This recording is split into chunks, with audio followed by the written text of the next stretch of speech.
Xiao Lingqian est née en 1912 dans une grande famille du district de Yixing dans la province du Jiangsu. Dès son enfance, elle avait décidé de devenir scientifique. À l'âge de 17 ans, elle est partie étudier la chimie à l'université de Louvain, en Belgique. En mai 1940, les Allemands envahissent le pays.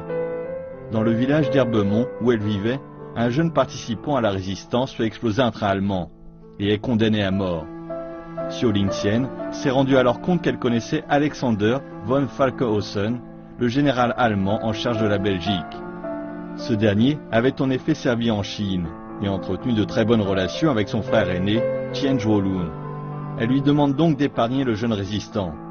Quelques jours après, il était amnistié et les habitants d'Herbemont regardaient Xiao Lingqian comme une héroïne. Le 7 juin 1944, dans le village voisin d'Ekosine, 97 personnes sont arrêtées pour l'assassinat de 3 officiers de la Gestapo. Tous devaient être exécutés si le village ne livrait pas les coupables. Les habitants d'Ekosine sont donc allés trouver Xiao Lingqian pour lui demander d'intercéder en leur faveur. Une fois encore, elle va trouver le général. Ce dernier, malgré les ordres, a épargné la vie de ces 97 personnes. Jean Dutrieux, qui a maintenant 67 ans, est l'ancien bourgmestre de la ville. Son père était l'un de ces 97 condamnés. De son vivant, il lui racontait souvent cette histoire et lui avait parlé de Xiao Lingqian. Mais c'est un fait historique très important, bien sûr, parce que ça a permis... moi, ça m'a permis d'être là, puisque Madame Berlinguy a sauvé mon papa, hein, et je suis né après la guerre. Donc, si malheureusement il avait été fusillé, eh bien, je n'aurais jamais été là. Alors moi, je la considérais un peu comme une deuxième maman. Le roi de Belgique a personnellement remercié Xiao Lingqian pour sa contribution à l'amnistie de ses condamnés belges et lui a remis une médaille. Quant à ses honneurs, Xiao Lingqian semble ne pas les rechercher. Elle avait dit à son père « Je n'ai fait que ce que je devais faire ». Eh bien, ça méritait vraiment une récompense, et pas n'importe quelle récompense.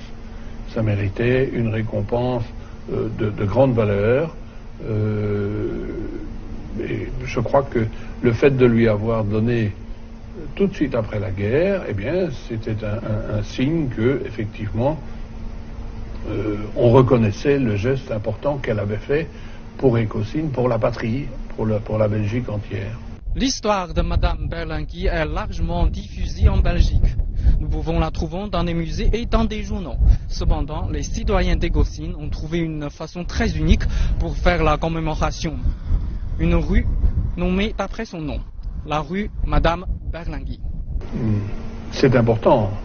Moi, je sais ce que Madame Berlinguy a fait. Je sais qui était Madame Berlinguy. Mais mes petits-enfants et ceux qui viendront après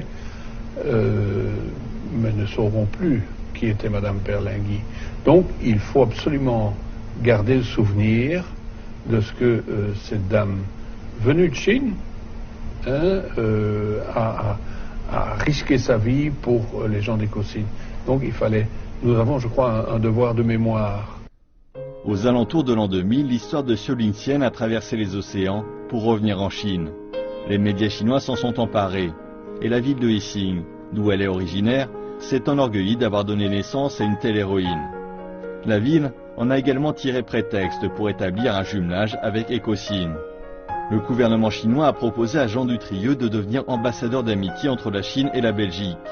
Jean Dutrieux espère retourner un jour en Chine et revoir les amis qu'il a rencontrés il y a plus de 10 ans. Une fois que sa petite fille aura grandi, il lui racontera toute l'histoire, afin que les générations suivantes n'oublient pas cette grande dame chinoise.